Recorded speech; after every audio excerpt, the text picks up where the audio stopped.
Magandang araw mga kaibigan. Pag-usapan natin ang panganib sa buhay ni Fair Lady Maharlika. Mga 2 days ago, si Kaloy Roy, Bagong Lipunan, may vlog siya na meron siyang source na nagsasabi na galit na itong si taga-Palasyo, Malacanang, kay Fair Lady Maharlika dahil sa expose niya sunod-sunod yung narcolist at itong pulboronic video. Ngayon, ongoing yung live stream ni Maharlika, kinonfirm na ni Maharlika na may mga hitmen na nakakapaligid, nag-aali-aligid na sa kanya bahay para igurgur siya. At kanina, galing na siya sa Los Angeles Police. Nagpa-blatter na siya. Okay, so, pakinggan natin. Si Fair Lady Maharlika, din magbigay ako ng reaksyon. Kung saan pinablatter o nireport ko si Lisa Ahas Araneta Smugs. Okay? Dahil napag-alaman ko, mga kababayan, na nagpapadala, ngayong holidays ay nagpadala si Lisa Smugs ng mga tauhan niya dito. Hindi na lang natin papangalanan ang mga pinadala niya dito, pero isa sa nandito ngayon ay si Melquiades Robles ng PCSO. Okay? At napag-alaman natin, mga palangga, hindi natin alam kung ang ginamit ba niyang pagpunta sa Amerika ay ang regular passport niya o ang kanyang diplomatic passport. Kasi pag diplomatic passport, pwede sila magdala ng perang sandamakmak para ibayad sa hitman o sila mismo hitman. At kapag natatarget nila ako, ay lilipad sila pabalik ng Pilipinas. Alright?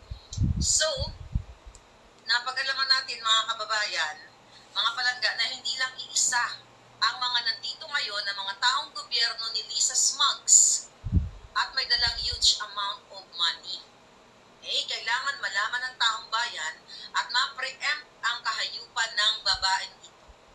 Pangina ka, binablatter na kita, nireport na kita dito sa Amerika ngayong araw.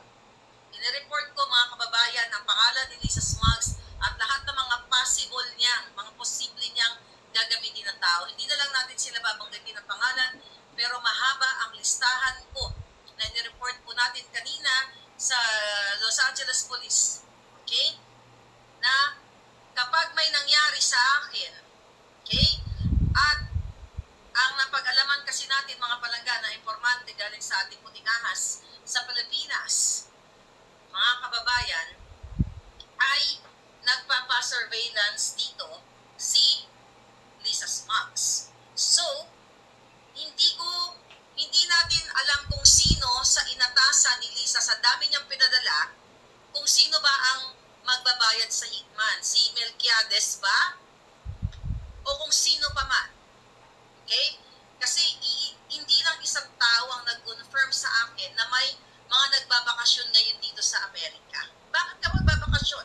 Actually, isa yan sa statement ko kanina sa police na sinasabi ko doon na ang mga, like tayo mga Pilipino, pag Pasko, di ba, Pasko, Disyembre, di ba, dapat nasa mga pamilya natin tayo.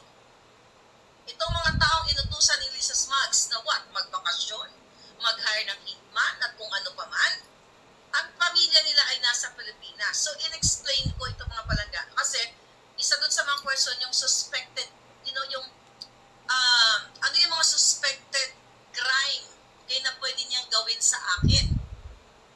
So, inilitan niya ko doon, mga palangga. Actually, sinabi ko doon sa aking report na napag-alaman ko, galing ito sa informante ko sa aking mga puting ahas sa Pilipinas, di ba? Na ito ang pwede nilang gawin. Naloka nga sa akin, is this the first lady? Ang sabi ko, yes. So, pinakita ko yung mga pictures namin. Sabi ko, I was their supporter. Sabi ko, I supported them since 2015. So, pinakita ko lahat yung information na in-invite nila ako sa kasal, picture, lahat. Isinalansan ko po sa police blatter ko, police report ko. Para kapag may nangyari sa akin, mga kababayan, gobyerno ng Amerika na wala akong kaaway dito sa Amerika, kundi ang gobyerno sa Pilipinas na kinikriticize ko.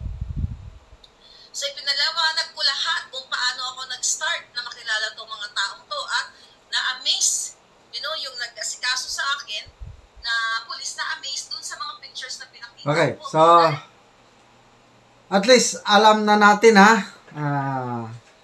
Unang aksyon natin mga kaibigan is doblihin pa natin ang dasal para sa kaligtasan ni Fair Lady Maharlika. Talagang very real ang threat sa kanyang buhay. Pati na rin sa kanyang mga puting ahas. Kasi dalawa yan, yung galit na galit ang palasyo, puting ahas at itong si Maharlika. Kasi kung walang puting ahas na nagsusumbong kay Maharlika, di walang maibulgar ni Maharlika. Kaya delikado rin ang buhay ng mga puting ahas ni Maharlika. Konting kamali lang, wala na, gurgur na sila. Nasa Pilipinas, nasa palasyo plus of course, nasa Kongreso, nasa iba't ibang sangay ng gobyerno. So, let's pray for mga puting ahas and let's pray for Madam Maharlika dahil alam mo yan, madali lang yung magbayad. Nako, maraming naranasan ko na po yan yung nung all-out war year 2000, AFP versus MILF. Napag-alaman namin na may one squad, assassination squad ng MILF na bibira sa akin anytime. Kasi ako ang spokesman ng 4th Infantry Division, labanan propaganda. Medyo natatalo sila sa propaganda yung MILF. Kaya yung commander ko noon mismo, si General Simato, tinawag niya ako, Johnny, delikadong buhay mo. Huwag kang lalabas na wala kang security escort dahil isang squad ni Commander Bravo nandito sa Cagayan para i-assassinate ka. Kaya, that was year 2000, lumalakad ako sa mall, sa kahit saan, ang dami kong security. So, napagdaanan ko yan. Kaya makarelate ako ngayon kay Fair Lady Maharlika, yung ganyan na kung ako si PBBM, ako si First Lady Lisa, ay talagang hindi ako mahihimbing matulog hanggat hindi ko maisakatuparan yung pagpatahimik sa kanya. Grabe ng damage sa administrasyong ito dahil sa mga expose ni Maharlika. At ang pinakamatindi na, ito ang pinaka-latest, yung narcolist at saka pulboronic video. Inaamin naman ni Maharlika, wala sa kanya yung pulboronic video. Nandito lang sa Pilipinas. Kanina, i-vlog ko na. May puting ahas ko na nagsabi na nandun kay Atty. Vic. Then later on, may post din si Jason Sa na napanood na rin niya at hindi na siya excited dito dahil napanood niya na. So kung napanood na ni Jason Sa, my analysis is meron siyang kopya. Kung may kopya si Jason Sa, I believe yung mga kapwa niya batikang journalist, meron na rin yan. Nako. Kaya naawa na rin ako dito sa nandyan sa Malacanang dahil I am very sure na babaliw na sila ngayon kung papaano nila i-counter ito. So balik tayo kay Fair Lady Maharlika, yung PCSO Chairman Melquiades Robles. Nako, mapera yan. So siya ang, tingin ko siya ang inatasan, take charge kay Maharlika. Yes po, lumakad. Madaling maghanap niyan. Kaya, wag po tayong padadaig. This is, labanan po ito ng kabutihan at kasamaan. katotohanan at kasinungalingan. So, ituloy nyo lang, Madam Marlica, bilib. Nakakabilib ang tapang ni Madam Marlica. Mula nung sinimulan niya ito, August last year, tuloy-tuloy ngayon, lalong tumatapang. Para siyang Texas, yung breed ba ng fighting cock, na habang nasusugatan ang Texas, lalong tumatapang. Ito, si Marlica, Texas breed ito.